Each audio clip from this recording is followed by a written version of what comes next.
తప్పు కదా ఇది, ఈ రకంగా మాట్లాడటం. ఆయన పవన్ కళ్యాణ్ గారు మాట్లాడతారు, వారు మాట్లాడతారు, వారేమంటారు, ఆయన చెయ్యెత్తమన్నప్పుడు కార్మిక సంఘాలు చెయ్యెత్తలేదంట, అందుకని క్యాప్టివ్ మైన్ ఇప్పించలేదంట.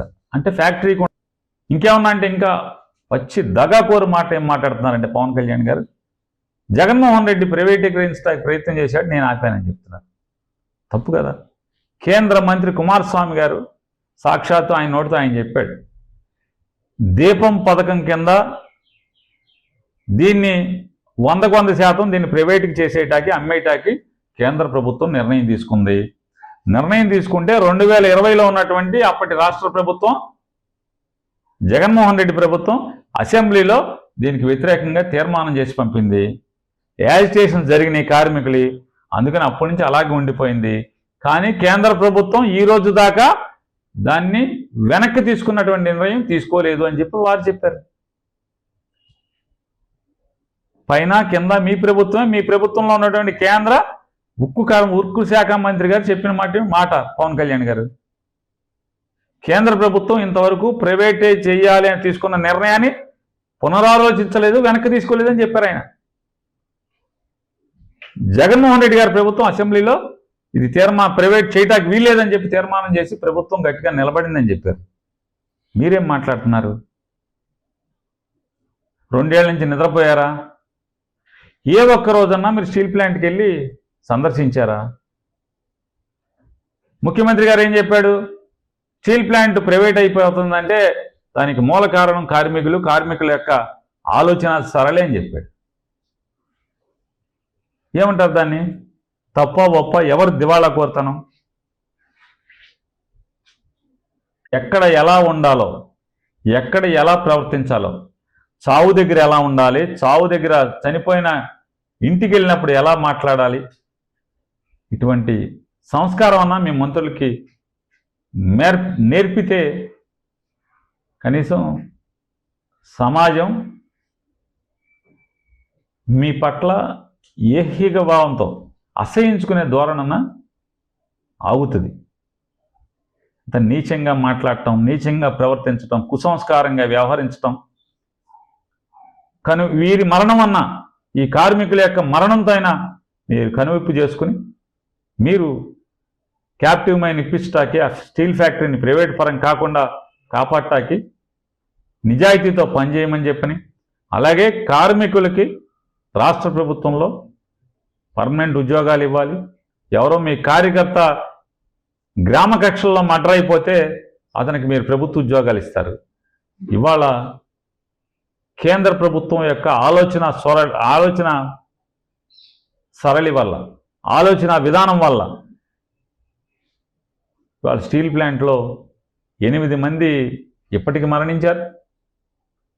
మరి ఈ కుటుంబాల పరిస్థితి ఎవరు ఆదుకుంటారు? తక్షణం వీళ్ళందరూ కూడా రాష్ట్ర ప్రభుత్వం తరఫున ఉద్యోగాలు ఇచ్చేలా ఆలోచించేయమని నిర్ణయం తీసుకోమని చెప్పి, ఇలా కాంపెన్సేషన్ కూడా నాడు జగన్మోహన్ రెడ్డి గారి ప్రభుత్వం ఎలా అయితే వైజాగ్లో ప్రమాదం జరిగినప్పుడు ఎలా అయితే ఇచ్చిందో కాంపెన్సేషన్, అదే స్థాయిలో ఈటి మనుషులను తీసుకురాలేం. లోకేష్ గారు, పవన్ కళ్యాణ్ గారు, చంద్రబాబు నాయుడు గారు మనుషుల్ని, ప్రమాదంలో మరణించినటువంటి మనుషుల్ని మళ్ళీ మనం తీసుకురాలేం.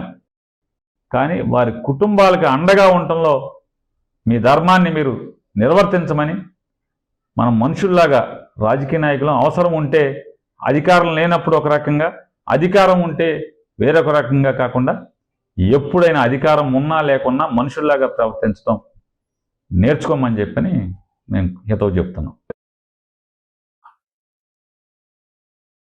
పవన్ కళ్యాణ్ గారు మీడియాతో మాట్లాడుతూ, నేను ఈరోజు విశాఖపట్నంలో పవన్ కళ్యాణ్ గారు మీడియాతో మాట్లాడుతూ ఏం మాట్లాడతారు? జగన్మోహన్ రెడ్డి గారు ముఖ్యమంత్రిగా ఉండగా అంట స్టీల్ ప్లాంట్ని అమ్మేద్దామని చూశాడంట. స్టీల్ ప్లాంట్ని అమ్మేద్దామని చూశాడంట.